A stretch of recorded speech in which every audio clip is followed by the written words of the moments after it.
Hey folks, this is Lindsay Boes with Boes Therapy Services based out of Littleton, Colorado. Today is another video in the Ask the Therapist series, so please feel free to look back at the other videos if you have questions that you would like to ask a therapist without actually going to a therapy session. Today the question is, how do I communicate and break the ice with my husband who gets really upset when I try to fix something that is a problem in my eyes? So before I get started in providing my response today, I wanted to provide a quick disclaimer, as usual, to say that this video, nor my website, nor any of my blogs are a suitable replacement for mental health services. So if you are struggling emotionally, mentally, or in a relationship, please see a mental health provider that you trust and take care of yourself. So the suggestions that I have are to first, before a conflict arises, to talk with your partner, and this can happen at any time in a relationship. It doesn't have to be at the very beginning of a relationship, but talk with your partner about how they would like you to bring things up, and vice versa, so that they know how you want things to be brought up as well. So I recommend talking about time of day to bring things up, or contextual, situational sort of things, the tone of voice, and then words to use or words to avoid.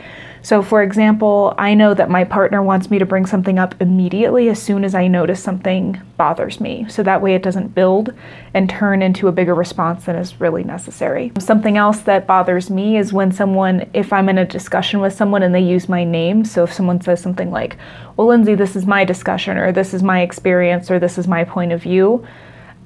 For whatever reason, I find that extremely condescending and it really bothers me. So my partner and I have talked about that, and he knows not to do that because that's not going to set us up for success. If I know that this bothers me, he knows that it bothers me, and then it happens anyway, we both know that that's just going to make me be a little more irritated than I might be previously, and that's not helping the situation. So we know these things about each other and our preferences for how we want our partner to bring things up to us.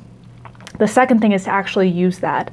So that way when a situation does arise where you're upset by something that your partner did or didn't do, that you can use all of that information that you have about them. Like you probably know more about your partner than almost anyone else on the planet, especially if you've been in a relationship for a really long time. So it's helpful to use that information to set you up for success in having the conversation. So I know that my partner wants me to bring things up right away. I know it really bothers him when I use a lot of hand gestures when I get irritated or worked up. I tend to do a lot of this sort of hand motion things, and that irritates him. Irritates isn't the right word, but makes him a little more anxious and wound up. So he's asked me to try not to do that, and I'm trying not to do that. So that way we can set up the conversation to go as well as it possibly can. So to really focus on what is it that I want to say, what is the message that I want to convey, and knowing what I know about my partner, what's the best way that I can express this so they can actually hear me. So if I know that my partner wants me to bring things up right away, wants me to use a calm tone, wants me to not talk too fast, wants me to not use my hands a whole lot, and then I do that anyway, the content of what I'm trying to say, the message of what I'm trying to say, of what actually bothers me and why I'm bringing this up in the first place, gets completely lost. And all he will notice, or any partner will notice, is the things that you've done that will upset them. And this goes both ways, not just for one partner, but for the other as well. So really try to use all of that information to send your message in a way that the partner can hear it. Thirdly, I think it's really important to have conversations outside of arguments and outside of intense discussions about who is going to bring things up, who's responsible to bring up problems in the relationship. Because most often in relationships with one man and one woman, it tends to just by default fall to the woman's responsibility to bring something up. And I'm of the belief that this is gender role socialization that is the main factor in how we do relationships as adults. That women and girls are socialized to be more attentive to relationships, to nurturing, to caring about other people, to identifying when there's a problem and figuring out what to do to solve that problem, or at least to validate that the person is experiencing a problem in the first place. Whereas men aren't trained to do those things. So I don't believe it's that men are incapable of doing that. We've seen several examples in our personal and cultural lives of men being able and very skilled at addressing relational concerns before a woman brings it up to them.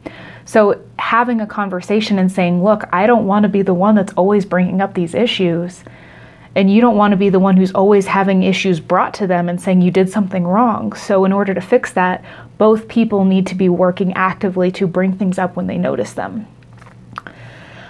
So a person can do all of these things, like the person who submitted this question, for example, can go through all of these steps and have a conversation with her husband about how do you want me to bring things up when there's an issue, to actively try to pay attention to how their husband is going to be most able to hear them back, or to talk about who's going to bring things up. Like, a person can go through all these steps and still not see the results that they want.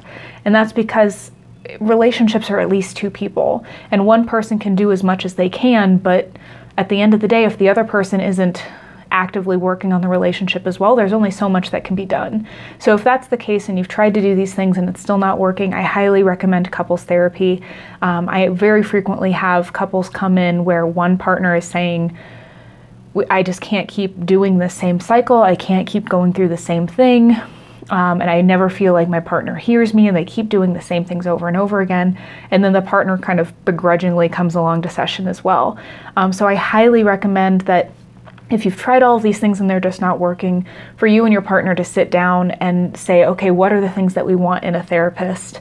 And find that person together. So if you have any follow-up questions, please feel free to email me at lindsay.boes@gmail.com, or you can go to my website at boestherapyservices.com. So that's BOES, therapyservices.com. Click the contact button and you can reach me there.